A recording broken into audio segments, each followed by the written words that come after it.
Hello again, it's Joey John Maguire. I'm in my favourite pub, the Plough and Harrow in Hammersmith. Been quiet for a few days, but that's because I've been working very hard tiling my living room floor and hallway, which I have now finished. And I'm getting far too old to even attempt to do things like that. So thank God it's done. And last night I sat down on my new living room floor and wrote the following poem in the early hours of this morning. It's called The Leaving. I was attempting to keep a lid on things. The secure life I had known and built had rapidly descended into chaos, never to be safe again. That was after my leaving.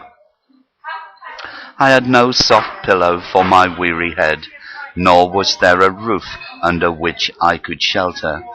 That is discounting the moon and the stars, which were far too romantic for my life's reality, and I found myself at my wits' end, struggling to survive on my own in a world that seemed to have passed caring. The leaving was my own decision, though not taken lightly, without thought. Somehow I had stumbled my way, found myself in an enclosure full of potholes, missed the overgrown signs that once said, "Enter with caution," to find myself tiptoeing through a minefield. Still, I have never regretted the leaving. I was unsure of my footing. In strange surroundings I knew few. Rules, all people, every face being a new face, with histories concealed behind the eyes of deceit, the leaving being drawn to its inevitable conclusion.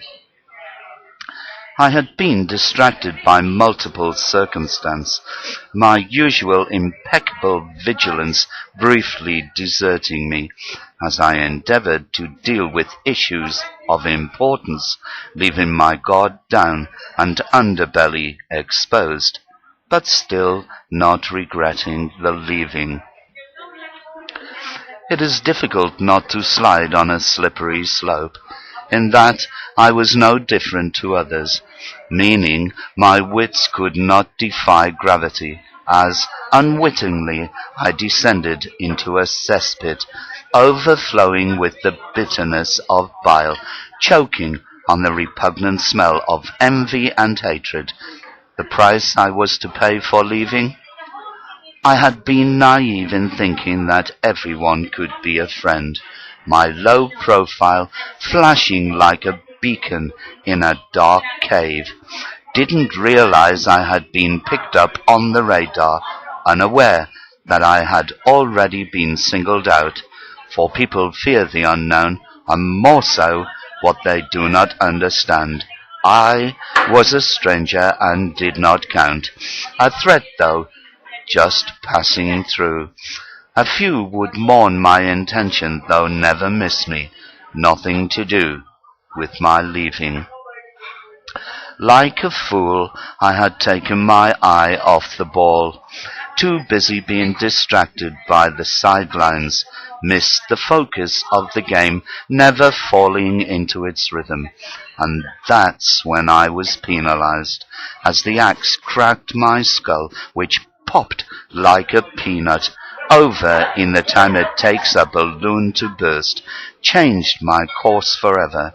Nothing to do with my leaving, but it was my leaving that distracted me, left me searching when I should have been looking, dreaming when I should have been watching, as I took my eye off the ball.